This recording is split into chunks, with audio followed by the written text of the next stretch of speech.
Welcome student. आज का हमारा टॉपिक है रिटर्न टू स्केल, पैमाने के प्रतिफल। पिछले वीडियो में हमने देखा था उत्पादन के दो नियम होते हैं। परिवर्तनशील अनुपातों का नियम, जिसे उत्पादन की तीन अवस्थाओं के संदर्भ में भी देखा जा सकता है, और दूसरा नियम है पैमाने के प्रतिफल। पैमाने के प्रतिफल के अंतर्गत किसी वस्तु के उत्पादन में प्रयोग होने वाले सभी साधनों को बढ़ाए जाने पर उत्पादन पर पड़ने वाले प्रभावों का अध्ययन किया जाता है। इस नियम के अंतर्गत मुख्यतः इम्पॉर्टेंट पॉइंट है कि सभी साधनों को बढ़ाया जाता है और उसके प्रभावों को उत्पादन पर देखा जाता है। इस संदर्भ में पैमाने का जो प्रतिफल है, इसकी यदि हम शर्तें देखें या मान्यताएं, तो पैमाने का प्रतिफल एक दीर्घकालीन अवधारणा है, क्योंकि एक समयावधि मिलती है जिसके अंतर्गत आप सभी साधनों को बढ़ा सकते हैं। जबकि परिवर्तनशील अनुपातों का नियम एक अल्पकालीन अवधारणा थी, जिसमें एक कुछ साधनों को स्थिर रख करके एक साधन में परिवर्तन किया जाता है। दूसरी शर्तें हैं, सभी साधनों में एक साथ एक ही अनुपात में परिवर्तन किया जाता है। कि आपका लेबर में यदि 2% के अनुपात में परिवर्तन किया जा रहा है, तो कैपिटल में भी 2 अनुपात के रूप में ही परिवर्तन किया जाएगा। इस प्रकार पूरा पैमाना बदल जाता है, इसलिए इसका नाम रखा जाता है पैमाने के प्रतिफल। तो ये दो मुख्यतः शर्तें या इसकी विशेषताएं कह सकते हैं। नियम की व्याख्या के संदर्भ में हम देख सकते हैं कि पैमाने के प्रतिफल के नियम को एक कंसेप्ट है समोत्पाद वक्र, इसके माध्यम से समझाया जा सकता है। समोत्पाद वक्र, उत्पादन अंधिमान वक्र भी इसे कह सकते हैं। जैसे कि हमने उपभोक्ता व्यवहार के अंतर्गत अंधिमान वक्र की चर्चा की थी, उसकी विशेषताएं देखी थी, उसी रूप में समोत्पाद वक्र की स्थिति होती है। अंधिमान वक्र के अंतर्गत हम दो वस्तुएं लेते हैं। यहाँ समोत्पाद वक्र के अंतर्गत दो उत्पादन के साधन को लेकर के चर्चा की जाएगी। सामान्यतः इसका जो नियम है वो है, या इसकी परिभाषा है, समोत्पाद वक्र दो उत्पादन साधनों के उन विभिन्न संयोगों को दर्शाता है जिनसे समान मात्रा में उत्पादन होता है। तो दो संयोग हैं, दो उत्पादन के साधन हैं, उनके विभिन्न संयोगों को लेकर के समोत्पाद वक्र को दर्शाया जाता है। तो उन दोनों संयोगों के अंतर्गत उत्पादनकर्ता जो होता है वो अंधिमान होता है, अर्थात तटस्थ होता है, इसलिए समोत्पाद वक्र को उत्पादन अंधिमान वक्र भी कहते हैं। इसकी आकृति अंधिमान वक्र की तरह ही होती है। पैमाने के प्रतिफल समोत्पाद वक्रों के माध्यम से देखें तो पैमाने के प्रतिफल के 3 स्तर हैं या 3 स्थितियां होती हैं: वर्धमान प्रतिफल, स्थिर या समान प्रतिफल और ह्रासमान प्रतिफल। अर्थात पैमाने के प्रतिफल में 3 तरह की स्थितियां संभवतः हो सकती हैं कि पैमाने के वर्धमान प्रतिफल प्राप्त हो सकते हैं, स्थिर या समान प्रतिफल प्राप्त हो सकते हैं और ह्रासमान प्रतिफल प्राप्त हो सकते हैं। इन तीनों का अर्थ यदि हम देखें तो पैमाने के वर्धमान प्रतिफल का अर्थ है जब साधनों को एक अनुपात में बढ़ाने पर उत्पादन में उस अनुपात से अधिक वृद्धि हो तो पैमाने के वर्धमान प्रतिफल प्राप्त होते हैं। कि साधनों को यदि आपने 10% की दर से बढ़ाया, लेकिन यदि उत्पादन में 10 से अधिक अर्थात 15% की वृद्धि हुई, 20% की वृद्धि हुई, तो पैमाने के वर्धमान प्रतिफल प्राप्त होते हैं, अर्थात उत्पादनकर्ता को लाभ की प्राप्ति हो रही है। समोत्पाद वक्रों के ये चित्र का डिस्कशन हम आगे करेंगे।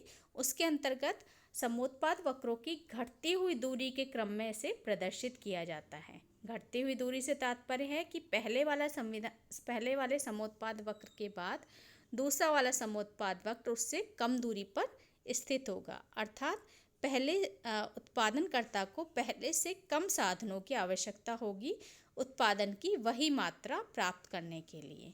तो समोत्पाद वक्रों के माध्यम से जब हम चित्र को दर्शाएंगे तो एक दूसरे दृष्टिकोण से उसको दर्शाना होगा। दूसरा है आपका पैमाने के स्थिर या समान प्रतिफल।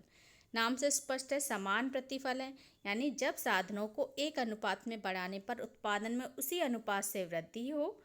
साधनों को 10% से बढ़ाया है, उत्पादन भी आपका 10% से बढ़ा, तो पैमाने के स्थिर प्रतिफल प्राप्त होंगे।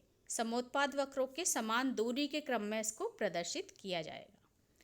तीसरा है आपका पैमाने के ह्रासमान प्रतिफल। जब साधनों को एक अनुपात में बढ़ाने पर उत्पादन में उस अनुपात से कम वृद्धि हो तो पैमाने के ह्रासमान प्रतिफल प्राप्त होते हैं।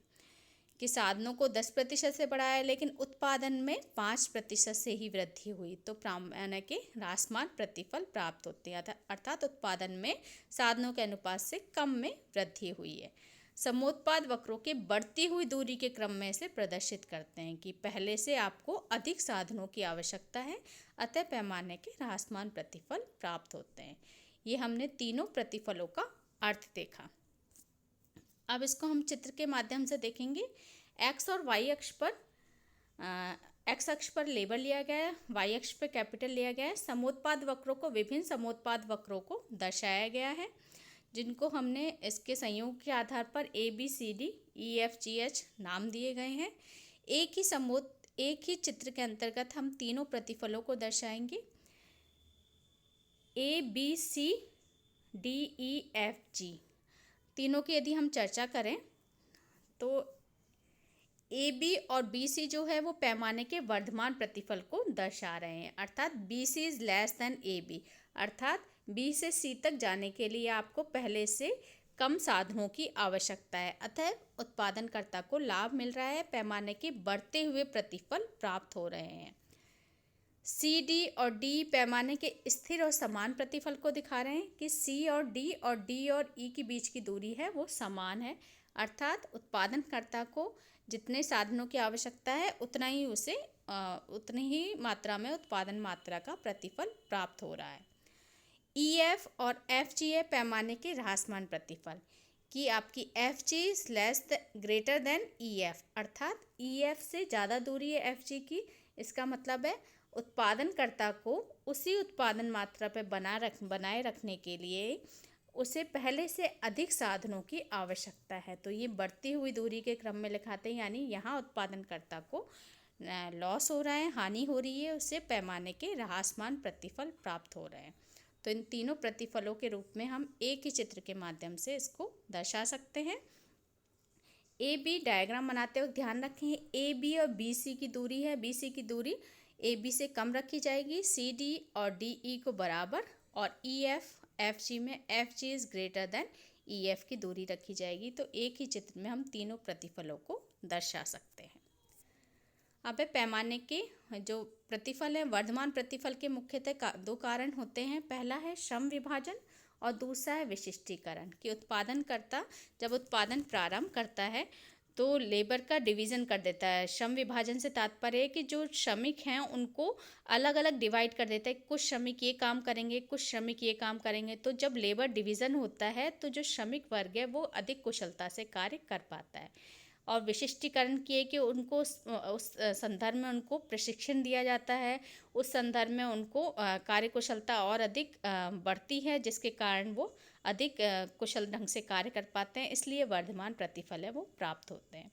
दूसरा है तकनीकी दृष्टि से उन्नत और विशिष्ट मशीनों का प्रयोग। कि उत्पादनकर्ता जब प्रारंभ करता है उत्पादन तो वो मुख्यतः कोशिश करता है कि तकनीकी दृष्टि से उन्नत और विशिष्ट मशीनों का प्रयोग किया जाए, जिससे कि उसे ज़्यादा से ज़्यादा प्रॉफिट हो, उसकी जो कॉस्ट है वो कम से कम लगे और उसे प्रॉफिट ज़्यादा से ज़्यादा की प्राप्त हो। ह्रासमान प्रतिफल के कारण है स्थिर सामान्य प्रतिफल की स्थिति जो है वो बहुत कम समय सीमा तक ही रह पाती है। ह्रासमान प्रतिफल के कारण है मुख्यतः बड़े पैमाने के प्रबंधन में कठिनाइयाँ। कि जैसे जैसे उत्पादन का पैमाना बढ़ता जाता है, कि उत्पादनकर्ता ने शुरू में प्रारंभ में उत्पादन करना स्टार्ट किया, लेकिन एक समय सीमा के बाद जब पैमाना बहुत अधिक बढ़ गया और उसका उत्पादन का बहुत ज़्यादा विस्तार हो जाता है तो कई तरह की समस्याएं उत्पन्न हो जाती है, जिसके अंतर्गत हम देख सकते हैं कि बड़े पैमाने के प्रबंधन में कठिनाइयाँ उत्पन्न होने लग जाती है, मिसमैनेजमेंट होने लग जाता है, जिसके कारण जो प्रतिफल होते हैं वो ह्रासमान प्राप्त होते हैं, अर्थात आपको और अधिक साधनों की आवश्यकता पड़ती है। तो ये ह्रासमान प्रतिफल के कारण उत्पादन की जो कीमत है, लागत है, वो बढ़ जाती है, मुनाफा कम होने लगता है, तो उत्पादनकर्ता को लॉस होने लगता है।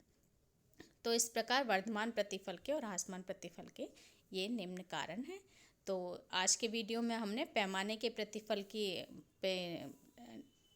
पे अध्ययन किया, जिसके अंतर्गत हमने पैमाने प्रतिफल को चित्र समोत्पाद वक्रों के चित्र के माध्यम से देखा। समोत्पाद वक्र का जो टॉपिक है वो आपको उत्पादक के संतुलन के अंतर्गत समोत्पाद वक्र के बारे में और विश्लेषण से उसका वहाँ पर अध्ययन करेंगे। यहाँ केवल एक चित्र के माध्यम से हमने देखा है कि समोत्पाद वक्रों के माध्यम से हम पैमाने के प्रतिफल को किस तरह दर्शा सकते हैं।